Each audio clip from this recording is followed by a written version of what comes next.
Yo, what's up, Aquarius? Welcome to your monthly forecast for the month of April 2016. For the majority of the month of April, the sun is going to be in the sign of Aries. For you as an Aquarius, the sign of Aries is your third house. The third house has to do with communication in your life. It has to do with speaking. It has to do with writing. It has to do with texting. It has to do with emails. And the sun being in this position can really give you the gift of gab. So if you have anything that you need to sell yourself on for the majority of the month of April, then this is a great time to do it. The sun's going to be in this position until April 19th. Once the 19th hits, the sun is going to shift into the sign of Taurus. And Taurus is your fourth house. The fourth house has to do with your home and family situation. So the pace is going to slow down a little bit after April 19th. For the majority of the month of April, up until the 19th, you're going to be having that aspect with your communication, very active in the communication aspect of your life. And then once the sun shifts into Taurus on April 19th, then the focus is going to be more about your home and family. So those are the primary themes of the month of April for you, Aquarius. And now I'm going to talk about some more specific major astrological events that are set to occur this month and what they mean for you. On April 5th, Venus, the planet of love, enters Aries. So once again, Aries is this third house. It has to do with your communication in your life. And Venus is the planet of love. So wherever Venus goes, it really brings the love. So you could really be feeling the love while Venus is in Aries when it comes to your communications in your life. Whatever you're communicating, people are really receiving it well. And Venus is in this area until April 29th. So you get to enjoy, pretty much the entire month of April with Venus in this communication area for you. And this is really good for your romantic situation too. I mean, if you're a single Aquarius and you're trying to, you're interested in somebody, and you want to communicate something romantic to them to show your interest, this is a great time to do it. If you're in a relationship, this just makes the communication between you and your significant other that much better. On April 5th, the same day, Mercury, the planet of communication, enters Taurus. And once again, Taurus is your fourth house. That's the area that has to do with your home and family situation. And this transit with Mercury is interesting because on April 28th, Mercury actually starts to do what's called a retrograde. And everybody knows retrograde is the planet going backwards. Well, I mean, it doesn't technically go backwards. It just looks like it is. Everyone thinks it's really going backwards. But really what it is, it's the speed of, during a retrograde, the speed of the Earth is faster than the planet that's actually retrograding. So I guess if you were to look at Mercury through a telescope, maybe it looks like it's going backwards. But what does it mean from an astrology standpoint?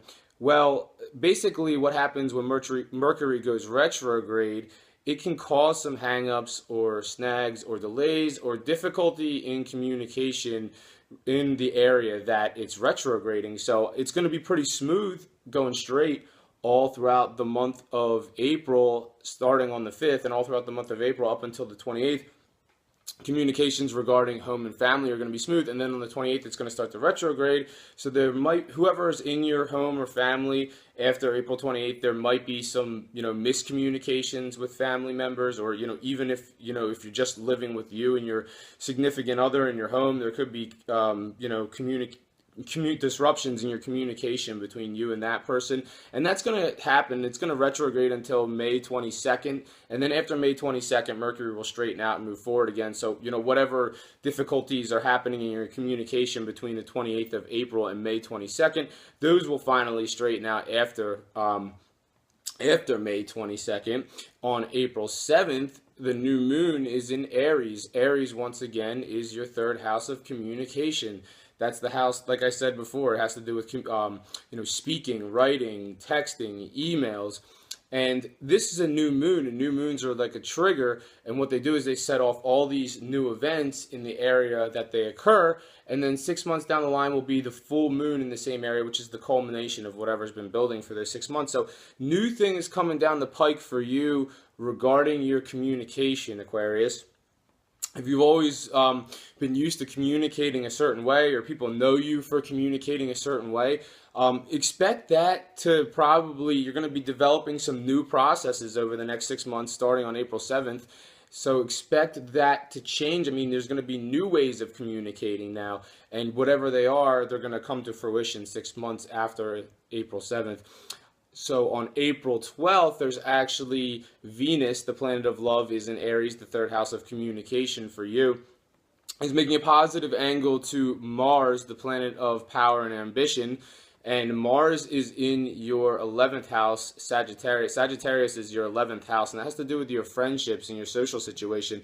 Now, with Venus being in your third house of communication, like I said, it really brings the love there. So with a positive angle to Mars in your area of friendships, this sounds like on April 12th, this could be a good day for your social situation. You just going out with your friends, hanging out with your friends. And because Venus is also there, maybe your love interest or significant other is also in the mix. It could be like you and your significant other and your friends and all hanging out. And it could be a really great day for your social situation. So mark your calendar for that one on April 12th. On April 17th, Mars, the power planet, is actually turning retrograde in this area. It's turning retrograde in Sagittarius, and once again, Sagittarius being your 11th house, which has to do with your social situation and your friendships. Now, when Mars goes retrograde, it causes some irritation. So there could be some moments while Mars is retrograding where you're going to be kind of irritated. So don't let it get to you. It's just because this planet is there and it's going retrograde, and that's the indication that you may experience some irritation with your friendships after Mars goes retrograde on April 17th. But there's another important process here with Mars going retrograde. It's kind of like, I don't know, it's kind of like determining who are your really good friends, who are your true friends, who's really got your back. And while Mars is retrograding here, it's going to be kind of bringing that to light to you. And I think you're just, after this Mars retrograde is done, which this whole process won't even resolve until the fall of 2016. So Mars is going to be retrograding for a while. It's even going to move back into your 10th house of career eventually, but for the month of April, it's going to be retrograding in this 11th house, and it's just going to be kind of like, I guess maybe like weeding out friendships that aren't so great. And it's going to cause some irritation in those friendships, but don't worry. Like I said, once the fall hits, this is all going to be straightened out. You're going to know who your true friends are, and you can move on from there. On April 18th, Venus in Aries, once again, the planet of love in this area of communication. For you, making a positive aspect now to Saturn in Sagittarius, this area of friendship. So this sounds like another great day for spending time with your friends and with your social situation.